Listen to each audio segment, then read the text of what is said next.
What's shaking, guys? My name is Luke Dancy, and it is Wednesday. It is noon Pacific, 3 p.m. Eastern Time. I want to welcome all of you to our live show. That's right, we go live each and every week on Facebook and YouTube. We also go live 3 to 4 times a week over on our Instagram feed as well, doing some Q&A stuff. And I just want to say hello to all of you guys that are joining us live, and to everyone that's not able to join us live. Hope you're enjoying this replay of our live show. And don't forget, we are live each week, so maybe you can join us for the next one. All right. Speaking of live stuff, we have some really cool things coming up next week. Magic Live is happening out here in Las Vegas. If you guys are coming, let me know. I would love to say hello. Before we do start to go into today's show, I think it's only fitting that we take a few moments here to remember someone that we've lost. Here we go again, right? Another legend, another giant in our industry is no longer with us. Of course, I am talking about the one, the only, Mr. Eugene Burger. Crushed, I think, is the word that comes to mind. So let's all take a collective moment together, whether you're watching us over on YouTube or Facebook, to pay some respects to this man. So let's take a moment of silence and remember the man that was Eugene Burger.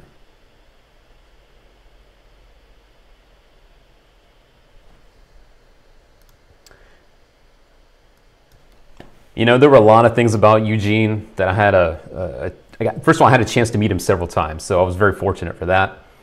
For those of you that don't know who he is, I'm going to put together another tribute. We'll do another live tribute. I did one a few months back for Daryl. We'll be doing a live tribute for Eugene Burger either tonight or tomorrow. I'll let you guys know, but I definitely want to put something together, highlight some of his things he was known for. I know his gypsy thread routine with the candle. So good. So many other good things. It's the way he presented magic that really stood out and meant a lot.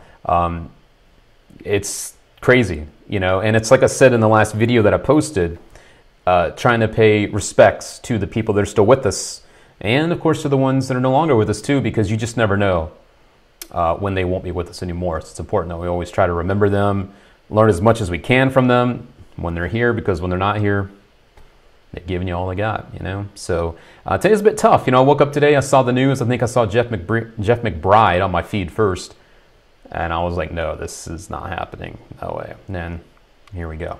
So Eugene Burger will be missed. Like I said, we will do a tribute. I'll put something together. We'll all get together for like 30 minutes or an hour. If you guys have any stories you'd like to share about Eugene, I'd love to hear from you. Drop us a message on Facebook. If you have any pictures of you and him together, if you have any video footage of you with him at a convention or him performing at a convention, send it our way over on the Murphy's Facebook page, and maybe we will add it into the list of other things that I've got together already. I definitely want to do justice by Eugene's legacy and his memory. All right, so hello to my friends that are watching, both on Facebook and YouTube. Today's going to be a bit of an interesting show because we're going to be talking about something that is out now. This is the Eccentrics Mystery Box from the very talented Mr. Charlie Frye. Charlie also lives here in Las Vegas. He's an amazing performer. He's been on the Illusionist touring show, the turn of the century, the newer show, I guess they put out, I think it's 1903.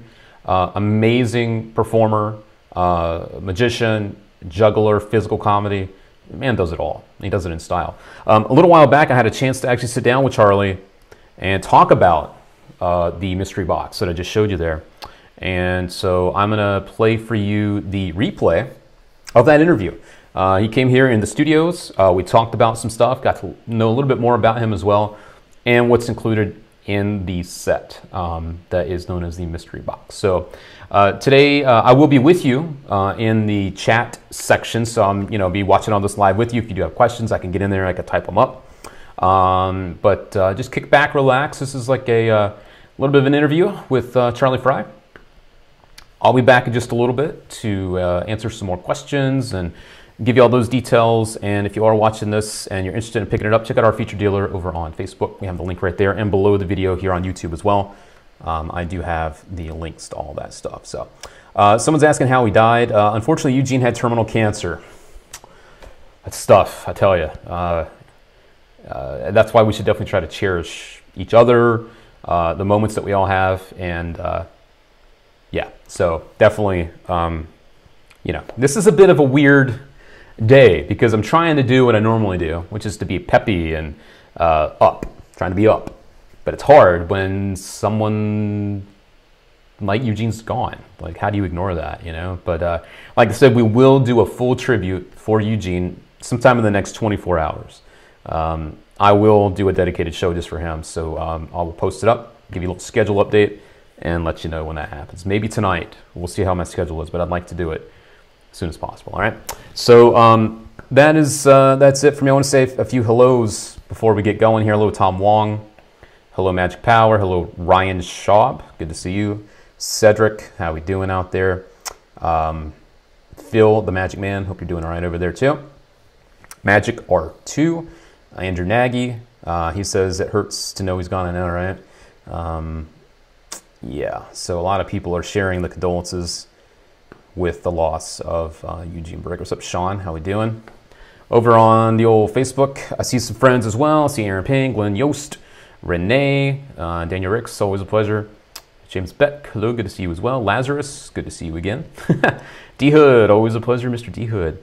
So yeah, kick back, relax a little bit, guys. I know today's tough, but Charlie Frye is one of the most entertaining guys around.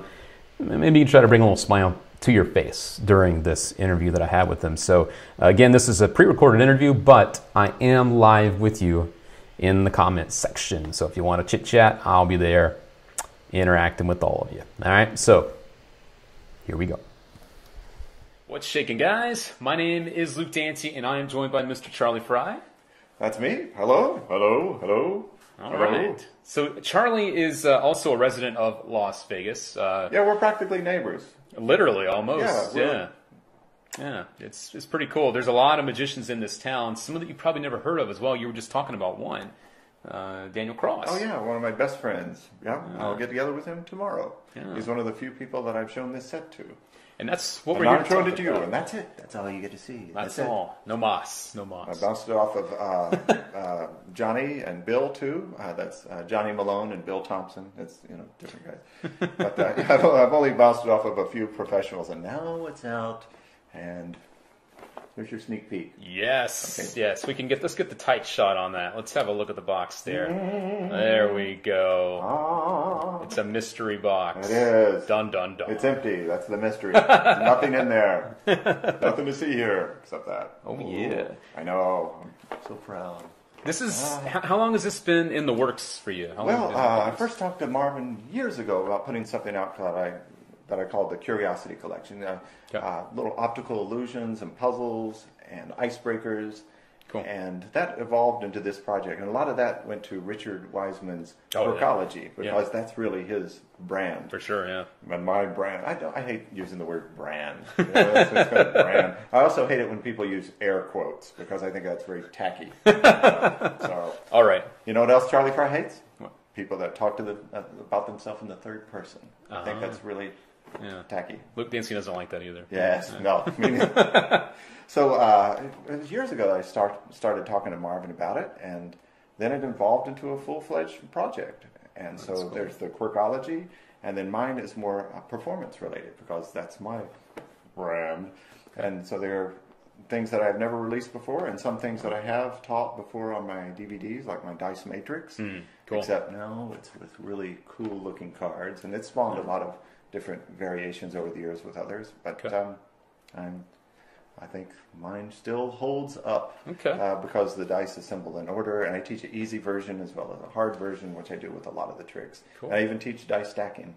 Oh, wow. And it's never been made easier. Well, you want to see inside? Yeah. We can take a little peek ski in there, yeah. That's the first thing I want you guys to know. Am I spoiling the surprise if I show people what's inside? No, not at all. Not at all. Here we go.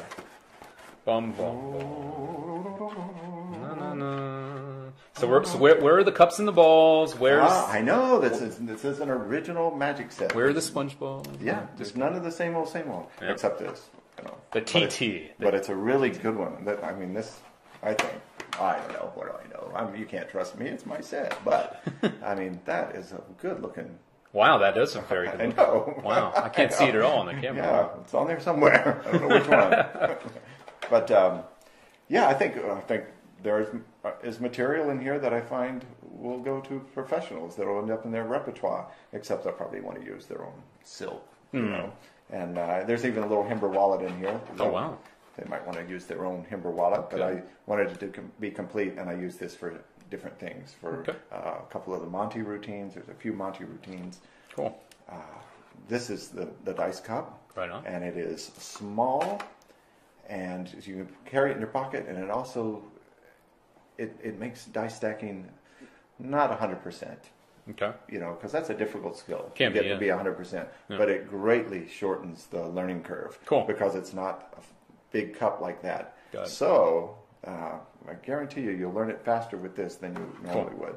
And there's a few dice tricks that I've never shown before. Wow. Spotless, where all the dice go from a die to a swizzle stick and back. Yeah. All right. And missing is in here. My missing trick, where all the spots vanish from a playing card. It's not in there. It must be. Oh, but everything is designed to look like old cards, old fancy cards, and so they pique interest right away. We've got a double backer in there too as well for the old 2-card Monty. Oh, cool. Okay. Yeah, a couple of different Monty routines, and they're both not of the type that make people feel stupid or confrontational. They're all entertaining and funny, and like you have a great blow-up. Entertaining and funny. Oh, God bless you, little dance. God bless you. Yes, and they survive. This is Charlie Maine, by the way. Let's get a nice tight shot here. There you go. No. Justin Monahan is Marvin's right-hand man, who really helped with the design to make everything look exactly like I hoped it would. Oh, cool. All right. That's the tricks that pique interest. Well, I mean, when you've got your name connected to something, you only want it to be at a certain level. Well, at least it's Marvin's name. But you are the guy that brought this to to light, and with his help, this is now something that's out there. So. I know. I'm proud of it. There's the DVD instructions, so everything is taught clearly. There's a couple of great stunts in there, like the paper propeller. Oh, cool. And what's the bouncing history? a newspaper. What's the history on that? Who was the first to do the paper? I think it's just a classic. I think some of these things are lost in antiquity. So as long as cigarette papers have been around, though these aren't cigarette papers, these are tissue papers, and they're sturdy and good. And for magicians, here's if you know what we're talking about. If you don't, you need the set. Yes, and if you do, you need the set. Yeah, I'll show you all kinds of patterns with it. But Maxim even told me a really good idea was when you teach it to somebody, and if you want to mess with them, you lick your finger first, and then you do it. But you lick your your middle finger, and then you use your index finger. Now, if they lick their index finger, they stick the tissue on it. It's not going to work. Nothing's going to happen. So that's great. Yeah. Oh my God, it sounds like Bill. It sounds like Bill. Yeah. Well, that's Max. Oh, Max. Yeah. Oh, that's Max Maven. Yeah, it was Max's idea. Oh, I thought we were talking about Bill Malone again. Okay. It would be totally Bill. Okay. Wow, that's Bill's a Max one of Maven. the few that has seen the set. And wow. Yeah, I don't want to hit up my friends for endorsements because I could call in favors or I could blackmail. But do you really need to have an endorsement? No. Just the fact that Johnny Thompson says it's a set, but he always wishes somebody would do an original magic set of high caliber material. This is not a kid's first set. I wanted to make that very known to the guys watching this. This is not a beginner set. This is not something that if the kid is really into magic and wants to up their game, right, by all means. So that's why we say 8 and up, because if they're a talented kid that want to be better and want to learn some really good things, some real material, then yes, that is who it's for, and for me. Yes. And people that want to be entertaining. There's basically an eccentrics act in here, and I've suggested, and I suggest on the DVD, that you take the items and you put them in something like a neat old cigar box. Like this one. Look at you, Mr. Fancy. I know. Got this from Tom Mullican. Oh my gosh, St. Tom. God rest his soul. There are a lot of great people in magic. They really are. There are a lot of treasured people. This is a great art to be a part of. Well said. I don't know if people realize that sometimes. They kind of take it for granted. I think they get so focused on the next trick, they forget that there's a whole history and there's this whole level of people that are just plain good, that are legit people, the Juan Tamarys that are out there still. We have some of these legends that I think that we take them for granted. And I mean, we just lost Daryl recently, and we never know when we're going to lose these people, and it doesn't seem like these days they get enough attention and respect. Yeah. Humbly speaking, as someone that's younger than you, I don't see that myself. Yeah, you are a lot younger than me, aren't you? I am. Golly, I'm getting anxious. So I'm wearing the hat, it improves the hairline. It's sad. It's sad. The aging process. And now I can't even use this finger right now. I got stung by a scorpion the other day. I was going to say, we were supposed to do this. I was going to bring that up at some point. We were supposed to do this interview like 2 days ago? Yeah. And he calls me up the day before and he goes, on Tuesday, and he says, I can't join you tomorrow because I got stung by a scorpion. You live in the Las Vegas desert when? Oh, mean little guy, too. I'm moving some dead branches, and I feel like I'm, prick my finger, and then it starts burning. Oh, boy. And I see the veins throbbing. I go, jeez. no. So I go in the house, and Sherry goes, everything all right? I go, sure. And the sweat's just starting to pour, and she goes, what happened? I went, stung by a scorpion. And so she's calling poison control. Oh, my God. I don't go to the emergency room because we have a really high deductible. And, in another country I might have gone, but yeah. $3,000 just to say put ice on it. So, yeah, that's crazy, dude. Unless I started foaming at the mouth, then everything was fine. But I'm usually foaming at the mouth, so that's not a bad thing. So I live, but this finger is numb. Oh, it still is? Oh, yeah. It'll take a few weeks, I think, for this to get good. But I'm still able to bottom deal. I was going to say, the one thing he told me on the phone, and this is the truth, he's like, tell me, I'm so sorry, I got, do you mind if we do this another day? And I'm like, yeah. He's like, yeah, this is too bad, but I can't bottom deal. And I'm like, how hardcore is this guy? So I've been working on it. I'm getting the feeling back just enough for that. Oh, that's hilarious. Yeah, that's too funny. And I was practicing the act and everything. It all still works. He's still going, even when he can't go. I'm still going. That's too funny. Oh my God. Only the good die young, and I'm just not that good. So there you go. But yeah, so I suggest that people put the items into a old-looking cigar box or a hollow book, like the one you have upstairs. Oh, yeah. A hollow book. I love hollow books. Yeah. And they pique interest right away. You can have something like that even sitting out at home. People go, what's that? You go, well, I'm glad you asked. This is an old family heirloom I got from my weird uncle, Uncle Betty. Uncle Betty. And you're off and running. And it's show and tell with really neat little props that pique interest. And they're original. Most of the tricks are original with me. Cool. So it's my kind of stuff, and I wouldn't steer you wrong. Would I steer you wrong? And the name of this is such a good reflection of Charlie, because as you've heard just over the last few minutes here, he's a very eccentric person himself. I coined that phrase. Now I have eccentrics.com because in vaudeville, an eccentric was a type of performer that dressed a little funny and performed a little funny. A lot of them were dancers, eccentric dancers. They were great eccentric dancers. And The Wizard of Oz is full of moments like that with Ray Bolger, great eccentric dancer. And so I said, and that's the kind of entertainer I am. When I'm in The Illusionist, I am billed as the eccentric. And that was the billing we brought to the table, and they can't use it for anyone else. Oh, cool. I've trademarked it as a performer as much as you can. Dude, you own it. You might as well, sincerely. Yeah, you own that character with for sure. So an eccentric trick, and tricks that are fun to watch and fun to do and fun to perform, and often challenging, but you get credit for talents and skills. So even the idea of being able to entertain people in a social environment makes you socially versatile, which has been respected for centuries. In the 17th century, social versatility was such a big thing, and you'll find kings that knew how to do the cups and balls. And even Leonardo da Vinci had some party tricks up his sleeve. Really? Yeah. Bill Kalush's, that De Verbis Quantitatis, the book that he discovered or had translated, that was the first book that mentioned Leonardo da Vinci was left-handed. And it has how to juggle in there, how to make an egg dance, and all kinds of things like that. So Leonardo da Vinci loved party tricks as long as they had like a scientific basis or something. Okay, that makes sense. So nowadays, some people are kind of socially challenged, and I think it's great to have something that will break the ice and get a good contagious sense of fun going, because good close-up magic, that's what it's all about, in my opinion, is that contagious sense of fun. And it's bringing joy. Yeah, and I mean, if you've ever had a chance or have been lucky enough to see Charlie at a convention, you've not been doing that as much these days because of your involvement in The Illusionist, and I do want to talk about that too, because I think that that's something that a lot of people have heard about the new touring shows. They don't just have one now; they have multiple shows. Yeah, we've done. We're going to do one of the other touring shows in Toronto around the holidays, and we've done it in the Far East, Bangkok, Singapore. Wow. But usually the one we've done has been the turn of the century one, or 1903 as it was called. Yeah. And that we've often done.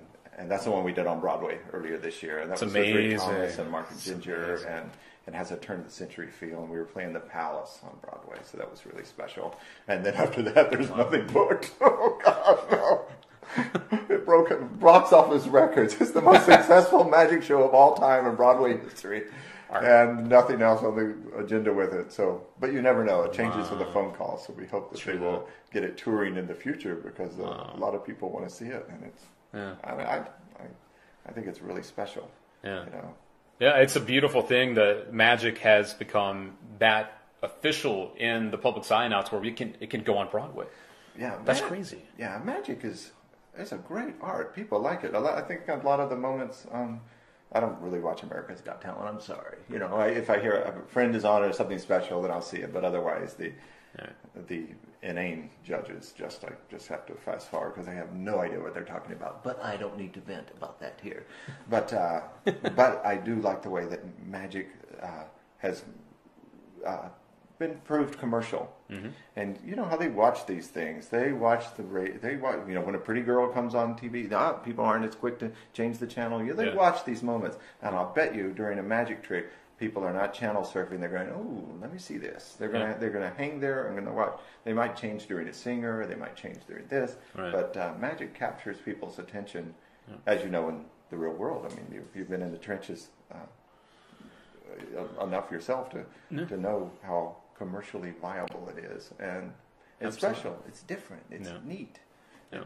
You know, we're lucky that we're immersed in it all the time, and we get to see it. It's true. But to others, it's a rare treat that they never forget, and that's what it's all about. So with your set here, because I don't want to call it a magic kit, I want to call it a set. That's my word. It is a set, just like if you perform a set when you perform. I like that. Yeah. So out of this, what do you think is your favorite item from the set? Because there's a lot. How many things are there in here? I know that sometimes you have different props can do a lot of different things. Right. But how many total tricks are in here first? And then from that, what do you think your favorite tricks one is? and stunts, I'd say 10. 10, okay. Yeah, half tricks, half stunts. Well, probably about maybe a little heavier on the tricks than the stunts. Okay. Like stunt-wise, it takes, die stacking. That is a big stunt to learn. Yeah. I don't want to overwhelm people. Balancing a playing card on your head, you'll learn like that because of the secret involved. All right. Balancing a newspaper is not hard. Okay. You teach that. The paper propeller takes a little practice. I mean, it's so fun. I've taught that to kids. During Hurricane Katrina, we went down and worked at some of the shelters and stuff. Oh, wow. And I would teach kids to do it with the cigarette paper and say, as long as you don't do anything else with the cigarette paper, I'll show this to you. And I had kids running all over the place doing it. And so it's a fun party trick that you can teach people and just have a lot of fun with. Cool. But like 2 different Monty routines that are fun and humorous. And then also you can do the 2-card Monty with that's a classic. People don't realize how good it is. No. But again, interesting props. And I guess my dice matrix and spotless, this idea I haven't released before of spots going from a die to a swizzle stick. I like that a lot. Okay. And missing. I really like missing. People don't realize that missing is such a good trick. We released it with Alan Ron with a normal card, and this one's with an old-looking card. Yeah. But Ian Rowland has said it's become one of his best promotional tools is to do that, because it proves psychological principles and how you can be fixed and your brain be tricked, and your fixed thinking can get you into a corner. And it's a good metaphor for all kinds of. I remember when you first showed me missing. This was in person. I think I was in Blackpool. Yeah, I think it was at the Ruskin. Yes, at the Ruskin. Yeah, I remember. And he did it. And the moment where I wouldn't say the revelation, but the moment when you realize what you're seeing isn't really what you're seeing, I still remember that feeling. It's like, wait, no. I love this man. And then done. I love him not just because he's a Carolinian, We're from North Carolina. Yeah. So. You know what they say, the UNC, the University of National Champions. Because we did win the championship last year, just saying. That's right. Just saying. But, yeah, my niece went there, and she was actually on the cover of Sports Illustrated at one point. Really? Along with, like, they had a picture of the fans, like the craziest fans. Okay. You know, and so you saw like 30 or 40 kids there, and she was right in the center, you know, blue on her face, screaming. I like that. I was on the cover. Of Sports with a lot of other people. Yes, yeah. She wasn't in a swimsuit. That's okay. Yeah. Okay, she wasn't that one. Okay. But it was so cute. You know, it was like the college issue or something cool. about And Carolina's still good. That's why I had to leave at an early age basketball. You were probably tall enough for basketball. I played some. The part that really was rough for me, I love to shoot the ball, and I'm actually a decent shot. I bet. But because I've always been taller, they always stuck me in the middle and maybe play center, and that's why I stopped playing basketball. They stuck me on the bench. That's why I had to leave at an early age and join the circus because, you know, I just wasn't tall enough for basketball. My real father was. You know, he was a very good basketball That's actually player. something else I'd like to bring up briefly. I played all by myself all the time. I'd go work on free throws and I'd practice all the time, but no. The circus side of you, that's something I keep seeing these pictures pop up on your Facebook feed every now and then. Blame my wife for that. She does all the Facebook stuff. Blame her. I see the old days of you in the clown get up, and then I see Sherry in her get up when what was she doing? Was she trapeze? She did showgirl and also aerial work. On a rope. It was a Spanish web where they climb up. They climb up a rope, and Big Bulgarian spins them around really fast. And she was from a ballet background. She went to North Carolina School of the Arts and was in a ballet company in New York. And she knew Madonna back then.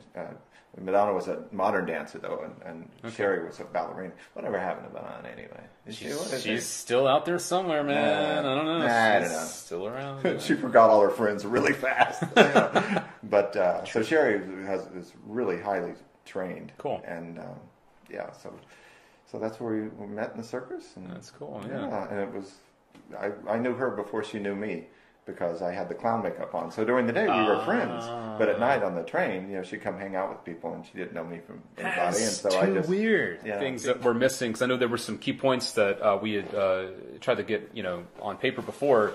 Any key points you want to make sure people know about when it comes to the set? We have our agenda here. Let's see. Well, they can get it from their favorite magic dealer. Yes. That's very important. Do that. Never before has there been a set like this. Much original material. And aimed at a higher level performer. Or those wanting to become such. There you go. How's that? There's a little nice turn of phrase. You know, where's the teleprompter? Yeah. Okay. I don't know. I don't know what else there is skill to level say. wise. I know that we said this is not a beginner set, but there's some things that are totally easy. You can do right away. Okay. Some things are as easy as drinking water, and some of them are more challenging. All right. And what's the price point on this? Do you know yet? $500. $500. I've only got two of them. All right. I believe it is $29.95. All right. I believe. All right. And cool. And I hope I'm not, you know, blowing smoke up my own. You know, there are tricks that are worth that. One trick alone in here is worth that. There are several of those, in my opinion, when I see what is often released as a one-trick DVD. I was just about to say that. Here's a DVD with a double-face card, and it's $35. Or a piece of elastic with it, and it doesn't even come put together. Yeah. You do have to be good at arts and crafts. These days you do. This is complete. Even with the little cardboard Humber wallet. I don't think they've ever put a Humber wallet in the set. That's cool. Yeah, that's cool. Yeah. It's honestly complete. Too, if you've never seen Charlie's work before, you should definitely go onto YouTube, and I'll drop some links below this video too of Charlie in action. Yeah, we don't put much up there. Like, we put very little of our stage stuff on because there's, you know, we want to protect it, and it's kind of. But there's I don't want people to take things, and also I want people to be surprised when they see us live. So we don't put much on there. But there's some trailers. There's a little bit. There's some trailers from your past products, though, that show off some of your. My cups and balls is out there, and my shell game, and one of my ball vase routines. I do love ball vases, but we didn't put one in here. Okay. Maybe a future one. All right. Yeah. And then the one thing that Charlie really blew a lot of people away with, which is pretty much in my eyes where the whole idea for Revolution came from, which is, you know, here at Murphy's we released that with Greg Wilson, where you spin the card box on your finger. And Charlie before that did a really cool thing. I'll let him tell you about it, but it looks just as cool. And I know that you actually ended up Did you get the commercial because of doing that, or was that no? not I got related? the commercial first. First, okay. The promotional for Holland Casinos. Okay. And they wanted a guy that did a lot of chip tricks. It was amazing what you did. That was fun. So if you watch that you can go to our site. I'll put it on there too. But make sure you watch the behind the scenes one, the making of it, and that's amazing. It's like finding this over the top guy that takes this stuff way too seriously. It's cool. And we did a combination of real moves that I do with chips and CGI moves, and a combination of the two. Some are CGI with a real move. Right. If you watch close, you'll see me do a down spalm in there and stuff. They said some of the hardest things to do would be to actually take a chip, put a chip in my hand if it was a CGI chip. They could make it roll around or do something else, but to actually have that moment where it leaves my hand. Right. So I would down spalm it at the same time that they would put the other one in. That's cool. Or I would pluck it out of the air at just the really right moment. So things like, and then in there I spin a chip on my finger. Right. That was something and Danielle Cross said, people are really they're gonna want to do that. They're gonna want to do it. Yeah. And Danielle figured out the way to make it actually work. And then I was doing it in South America, and Martin at Bazar de Magia saw it and wanted to buy the rights to it, and so I went down and filmed the video for him, and we put it out. And there was a little bit of arts and crafts involved in it because it has to be your size. Yeah. Very small. But I do it. I carry it and do it all the time, and it's just believable enough that they think you really do it. And there's probably some Korean kid right now really learning to spin a chip on his finger. He's probably right. He saw somebody do it, and he's really going to do it. Yeah. So. But yeah, that was a fun project. And that's called, is that Frye's Chips? Frye's Chips, yeah. Because and it looks like French fries. Because in other countries, chips. Yes, okay. Like fish and chips. French fries are chips. I get it now. So that was it, yes. I kind of thought that would be lost on American eyes. But that was how they envisioned it. So, yeah. That's funny. Yeah. And I teach them other chip things in there too. Some flourishes and other It's beautiful. Bonuses. Never seen it. Take that poker chip and you can spin it on it's like the basketball thing, but with a poker chip. Did you see Dynamo do it? There's a clip of Dynamo doing it. I don't think I saw with that. With a coin. Oh, he spins Doug McKenzie. Yeah, Doug wrote me and asked me if they could do it. I said, yeah, just give me credit, or something. He said, can they do it with a coin? I said, yes, you can do it with a coin, but there's going to be some finagling involved or whatever. Right. But they did. They made it. Oh, cool. But the way they filmed it, I don't think it can really be performed live like that. But for a camera, when you got multiple takes, you can get something perfect.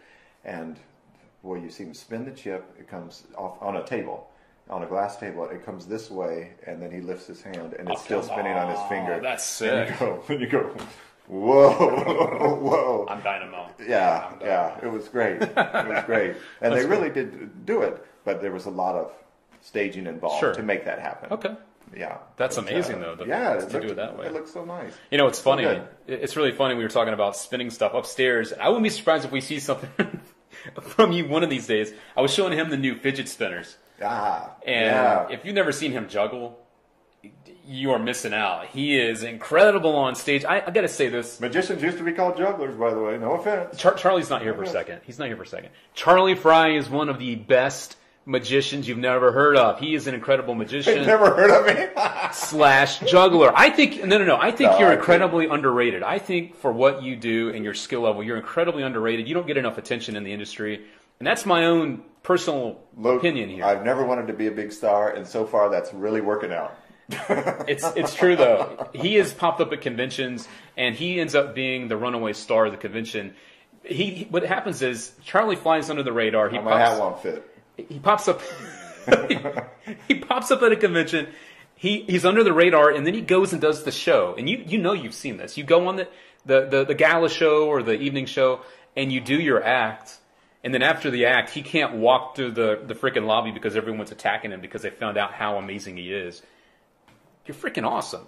Well, God bless you. It's true. God bless you. And you've seen that. I can die in peace. It has happened, and you know it's happened. Well, because you have the skills, but you don't have the ego to go with it. And I think that's the most beautiful part about Charlie Frye is... Yes, I have no ego. When you're as good as me, you don't need one. But it's all true. And I think that in our industry, it's a breath of fresh air when there's someone like you out there that has such skill. And it wasn't just given to you. You've spent how many years developing these skills? I practice all the time. I practiced this morning. I'm practicing minus a finger. Hardcore, man. Yeah, everybody. We should all practice as much as we can. True that. Because this is a great art to be involved in, and the more you practice, the better you get. And even you don't have to practice skills too. Practice your presentations.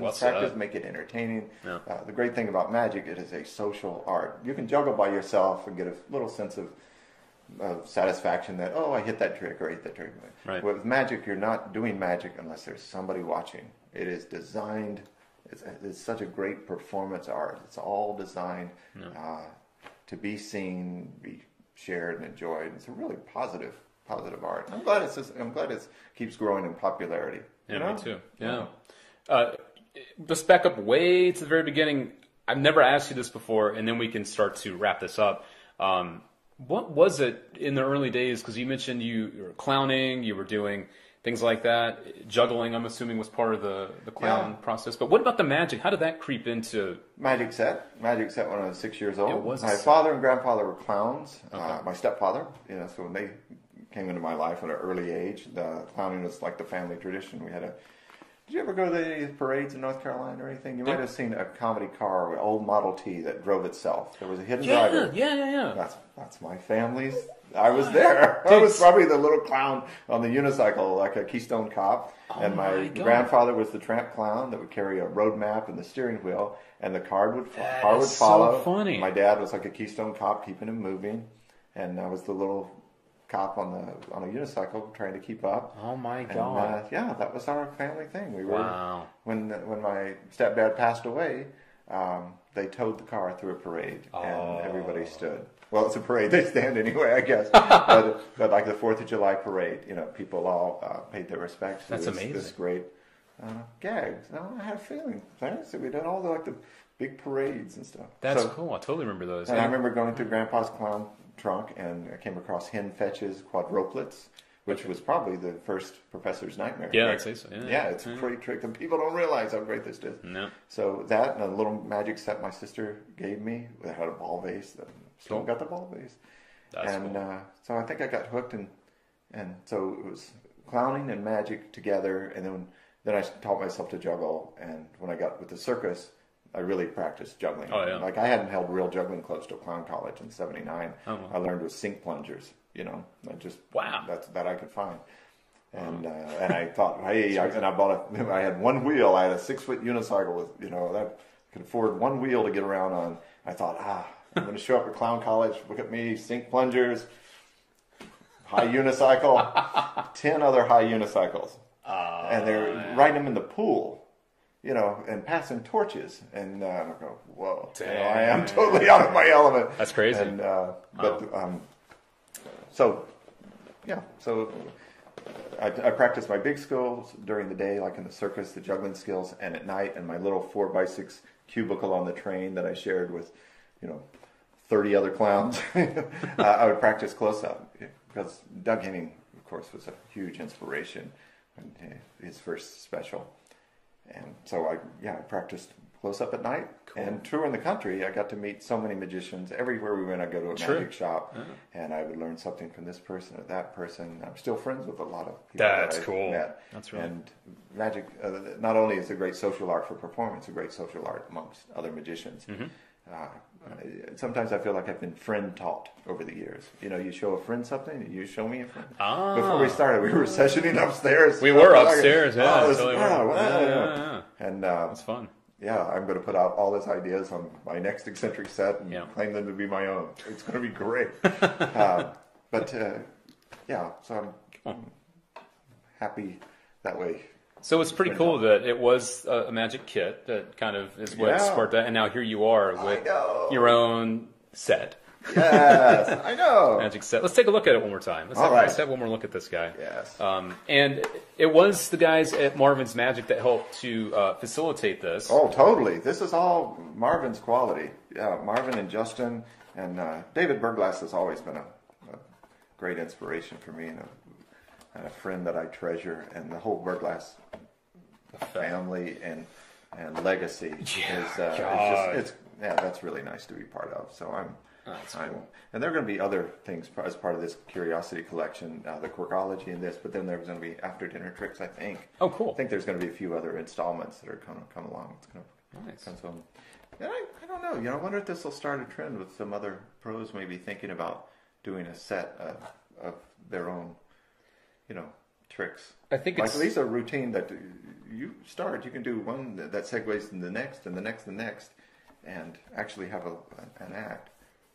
It's a nice box. Others would do that. It's a really nice box. That's kind of what Paul's was, the True Astonishment. Yeah, I could see that. Yeah, that really nice box set that was $300. Is this Sherry? That is. That's our logo, comedy and tragedy faces. Yeah. I was wondering that. Or maybe it's tragedy and tragedy. I don't know. Neither one of us look that happy, but yeah, that's always been our logo. Where do we show that?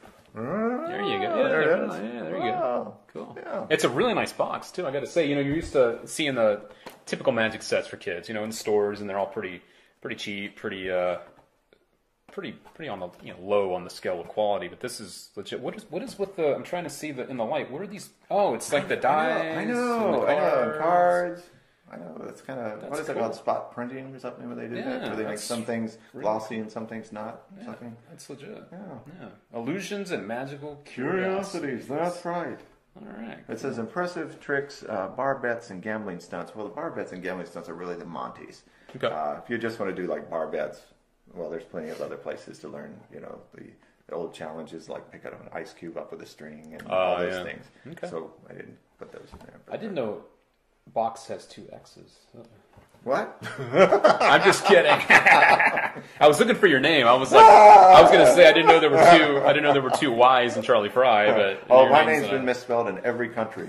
You know, at home I have like signs and posters of dressing room stickers, and everywhere. Charlie Frye is not that hard a name to spell. No, it shouldn't be. Yeah. They'll get Dmitry Brogotov. You know, they'll get that perfect. You know, and Charlie Frye missing the E, or I don't know. Oh yeah, far away. I don't know.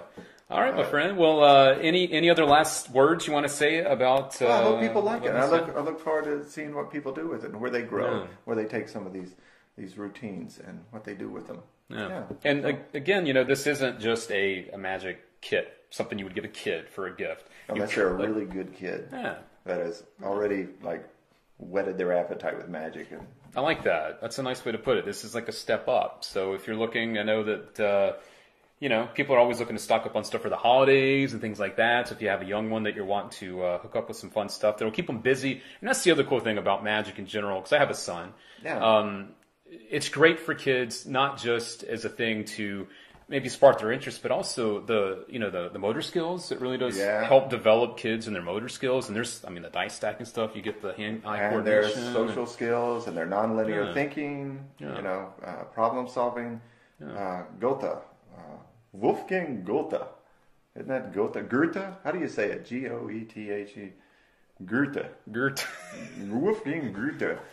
You know, the great geniuses of literature and everything else. He had his own sons. He thought they should take up conjuring after their serious studies, but he did not frown on it. He thought it was a good thing. Yeah, that's really cool. Yeah, so, and also if you are someone a little older that wants to maybe start to pick up magic, or you know someone that you've met that they've always said, oh yeah, magic, that's kind of cool. I've always thought it'd be fun. You know, this is a great way to spark that interest. And you've got someone like Charlie. You are the one on the DVD, right? I am the one. Walking them through everything. Blame me for it. Yeah. But also, I tell you, pros. I think I've gotten good feedback from pros that I think some of the stuff will find up their way in their repertoire, especially the dice matrix. Oh yeah, the dice stuff, and the Gypsy Monty routine. Cool. You really checked off all the boxes on this one, huh? That's cool. I don't know. I hope. I don't know. Yeah, I'm looking at the stuff here myself, and he's right. I forgot about the dice stuff there. Yeah, we went back and forth, Marvin and I, trying to pick just the right things that would be have the right appeal. And he knows this stuff. I mean, Marvin's a great performer in his own right. Well, he's got the Burglass bloodline. Yeah, I know, right? And Justin, the creative people, that is his right-hand man, is also a very good performer and a very funny performer. Cool. And he's a physical comic, too, and stuff. So we tried to make it as entertaining and fun as possible. Cool. All right. Well, you've got a whole lot of insight into not only the Eccentrics mystery box, but also into the mind of Charlie Frye, which can be a little interesting at times. You know. But I hope I haven't babbled too much, and I still am. That's great. But did you ever hear Marceau interviewed? No. He wouldn't shut up. You know, and I'm pretty much a silent act on stage, so you get me talking, won't shut up. I'm still not shut up. I'm going to be talking all night. Well, thank you, Charlie, for stopping by the old It's Murphy's Vegas studios here and hanging out and talking about this. And if you guys have any other questions about this, hopefully a lot of those questions have been answered on this week's show. But also, I hope that if you're looking for more information, click the link below this video. It'll take you to the product. Sorry about that. To the product page, and you get the list of all the stuff also that is in this set. So all the things are listed. I am so distracted right now that are in this set. You can check out all that stuff there. And of course, as Charlie mentioned earlier, contact your favorite dealer if you are looking to get your hands on it.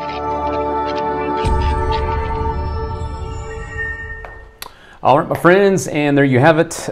Quite an interesting interview with Mr. Charlie Frye. I want to say thanks again to Charlie for joining me right here in our Las Vegas studios for the interview all about his brand new mystery box.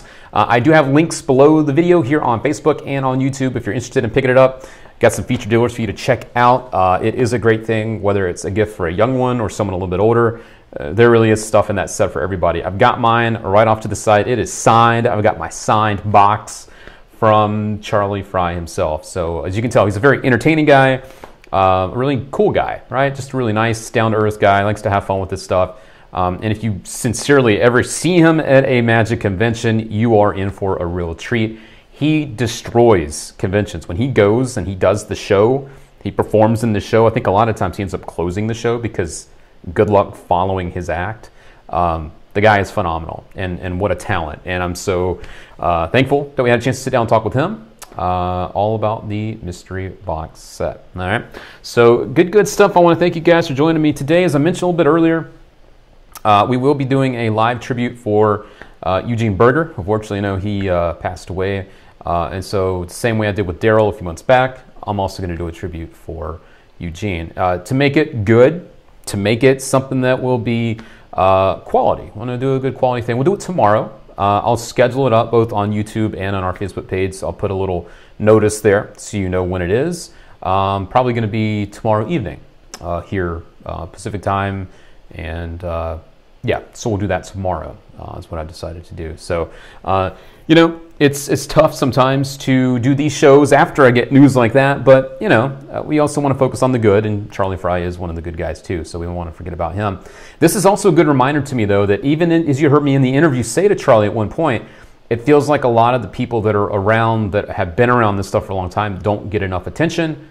Here's another good example. I feel like Eugene Berger is someone that we could celebrate, whether he is unfortunately no longer with us, or even when he is, you know, even when people are still with us that are those living legends, for us to try to celebrate them. And I'll be doing that more and more as we go forward with these live shows and also with the new videos that I'm doing each week for all of you. So, yes, Ellis says, I have to keep an eye out for Charlie Frye. You certainly do. And that's the thing, just because Charlie's not someone in a really, you know, a sick trailer with music and the slow motion stuff, and he's doing stuff with cards, he can run circles around those fools. So I'm just saying. Charlie Frye is the real deal. So yeah, I wanted to definitely give him some love, and I want to thank you guys for hanging out today. This has been an interesting ride, you know, been keeping an eye on the chat the whole time. I will announce the winners from last week's show. The Eugene Berger stuff kind of threw me for a loop today. Excuse me. So the winners from last week's show, where I talked with Ryan about the Mechanic Metallic set, those winners will be announced a little bit later today. So keep an eye on Facebook and on the YouTube video from last week. I'll announce the winner. I'll pin them at the top on YouTube, so you can contact me and get your free deck, the Shiner deck. Okay. Did not forget about them. It's just been, you know, a crazy day, a lot of stuff going on, and I just didn't want you to think I forgot about it. You know what I mean? All right. So that is about it for me, guys. I hope you enjoyed the interview. I know I had a blast doing that with Charlie. And if any of you guys are going to be out at Magic Live, be sure to say hello. I'm going to have my gear with me. I'm going to sit down. What I really want to do is, if you're going to be out there, I'm just going to start asking random people, what's your favorite thing about the convention? What's your favorite thing about the convention? And I'm going to do like a montage video of all these people and telling us what their favorite thing is about Magic Live. So if you're going to be there, hit me up. I'd love to feature you in that video too, okay? That is it, my friends. Hope you enjoyed this. I've said that before, but I mean it. And don't forget to keep up with us over on Instagram too. I do go live over there quite a bit, and I would love to see you there. All right, cool. Well, let us wrap this up the way that I always do, and that's just a little bit of a reminder that never forget why you got into magic, and that's something I always like to ask people when I meet them, is what got you into magic? Because it's always a good reminder too of keep that feeling, and remember, whatever it was that got you into magic is something you should try to carry with you, you know, that feeling, and you never know when you're going to pass that to other people too. Good stuff, all right? Cool. Again, if you want to pick this up, here's one last look at the mystery box. This is available now from favorite dealers worldwide. I do have a few featured dealers, though, below these videos, so check them out and pick yours up now. Good stuff. Mr. Charlie Frye. All right. Thank you, guys. I am done for now. I'm giving you all I got, but we'll be back again soon to do it all over again. And again, we will do a live tribute for Eugene Berger mañana, tomorrow. All right, guys, that's it. Catch you on the flip side.